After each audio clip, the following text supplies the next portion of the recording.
Hello everyone and welcome to Bevins Builds, and today's video is going to be a real quick one on how to rough frame in a door. Now the first thing I want to point out is this is going to be a rough in frame in for a non-load supporting wall. What you can see me doing here is I'm just re-measuring everything to make sure I got the right clearances and settings and all that. And I've actually already even pre-cut most of my boards. But anyway, getting on with the point. When you're putting in a door, and an interior door, or even an exterior door, it really don't matter. The biggest thing you want to keep in mind is, number one, what size door you're going with. So for example, if you're going to go with a 36-inch door, and mind you, keep in mind this is for pre-hung doors. If you're going to go with a 36-inch pre-hung door, what you're going to want to do is add 2 inches to each dimension. So that means if you want a 36-inch door, you're going to be 36 wide by 82 tall. The door itself is actually 80 inches tall, but again, you want to add 2 inches to each dimension. Again, so that will be a 38 by 82 inch opening. And as you can see here, what I had already done is I had the bottom plate already set up and ready to do this door. I just never actually installed the door itself. So I already had the 1.5 inches to set the door, the boards that I'm cutting down up onto. But the boards that I'm putting up now are both cut at 80.5 because the bottom board is already there, and that gives you the 1.5 inches. So that gives me my total of 82 in height. Now, something else to keep in mind, you can actually go 2.5 because it depends on who you ask. Some people say 2 inches, some people say 2.5 inches on all dimensions. But the thing is you have to keep in mind, number one, what kind of flooring are you putting down? If you intend on putting down just like, say, hardwood flooring or maybe even tile flooring, the 82 height is more than sufficient. You're never going to have any problems. If you intend on putting up carpeting in the space after you put the door in, typically if you're going to put a nice carpeting, especially with a heavy pad, you might want to raise the top height to 82.5 just to give you a little more clearance to clear the pile and such of the carpet so you don't have any issues. Now, something you just saw me do in the video there is I put a clamp on that. And the reason I'm putting a clamp on that is, number one, I'm, as always, working by myself. And I find it easier just to go ahead and clamp the board on and then put the screws in it. Now, with doing that, I typically do it on both sides. And another reason that I'm doing that is it also keeps, it helps to make sure, because the particular 2x4 I was putting up, to be quite honest, was a little bit warped. And by putting that bracket in there, it holds it straight and it keeps making sure that it stays in line while I'm screwing the board up. Something else, just to jump subjects a little bit, you may notice that I typically have screws in my mouth to carry around while I'm doing that. A little bit of history behind that. Most carpenters always carried a few nails because everything was always done with nails back in the day. Me, I'm a big fan of screws.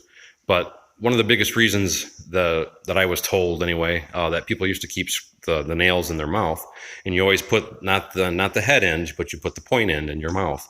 And the reason was to get a little bit of saliva on the nail. And the thought process to that was, if you got a little saliva on the end of the nail, before you go to nail it in, or in this case, screw it in, it'll prevent the wood that you're screwing into from splitting. So, like I said, a little tidbit of information and a little history on carpentry. Now, something else, typically when I'm screwing up my sideboards and even the headboard, the header board, I put 2 screws in the bottom, 2 screws in the top, and then I zigzag screw it down the centers on both sides. And that's what I'm actually doing now, is I'm doing the zigzag pattern of screws down the sides. Now, when you're framing the door, again, you want to have, I don't think I've said this before anyway, you want to make sure you have 2 2x4s that are the complete length of the wall and height. So I shouldn't have said length. You want to make sure that the entire height of the board. And then you're using the other 2 boards as your shelf for your header for the door frame. Now, when you go to make your header, what you're going to want to do is you're going to have 2 2x4s with a 1/2 inch piece of plywood in between them. So that way that it equals the thickness of your 2x4 sideways. Because these you're putting on the opposite direction. And the reason that you're doing that is to give it a lot of support to make sure those boards won't warp and turn. Now, in an attempt to try and speed this video up, I just walked off screen and screwed everything together. And you can see here now that I have the 2 2x4s with the 1/2 inch piece of plywood in the center of them. Now we're going to be taking that and putting it back up on the header. Now, for this particular door, again, this is I'm installing a 36-inch wide door. So my opening is 38 inches, and that header that I'm putting up right now with the 2x4s is actually 41 inches in width. Now that I got the header set in place, I'm going to climb up there and start screwing it in. Now what I'm going to do is I'm going to put 2 screws on either end of that. And then once I get that firmly secured and fastened, I'm going to be putting up a few 2x4s on top of that on my 16-inch on center, because that is what my wall is set up for, is 16-inch on center. Now a little bit more information or history, if you will. The reason everything is done on 16 on center, or even some houses are done on 24 on center, is because no matter where your board ends up being, you don't have to cut a board to length to get it to go on the wall. Or for that matter, in this particular case, because I'll be drywalling it, you don't want your drywall to have to be cut. You always want to keep your factory edges lined up when you're doing drywall. And the same thing applies with plywood. If I was going to be doing a plywood wall, you want to keep your factory edges lined up because they're generally the most square and clean. Now again, you can see that I use the quick grip vices again, and I will be putting links in the comments and the description of this video below as well for any of the items that you see me using in here. Me personally, I'm a big fan of using DeWalt tools. I've always had a lot of luck with them. DeWalt and Rigid both are great tools. I usually get a pretty decent discount at Lowe's when I'm buying them. Otherwise, I won't buy them. I usually wait till sales and so on and so forth. But the screw gun and the drill and everything that I'm using is a 20-volt cordless drill. Now, for the sake of speeding things along in the video, I think I'm going to go ahead and cut some of this out so we can get towards the end. And now here I'm just putting the last few screws in onto the 2 boards that are on top of the header. And again, those are on 16 inches on center. And then I will be getting down and out of the way for you guys to see the finished product. I really hope this was a helpful video. I hope this was an informative video. So again, any size door you want, add 2 inches to all 3 dimensions.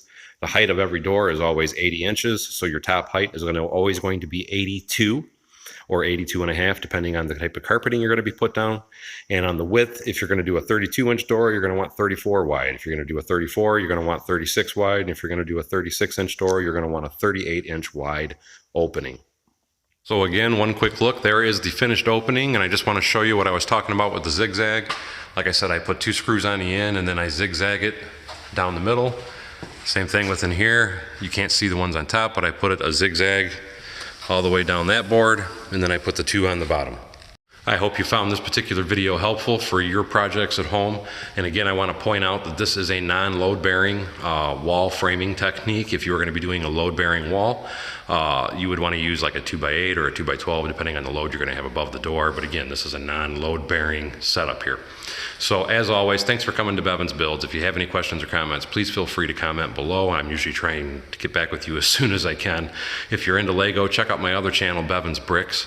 And also, I don't want to forget, I will be putting comment or links in the comments and description of this video below for any of the tools that I've used and any other things you might need to do a project such as this. So anyway, until next time, we'll see you on Bevins Builds.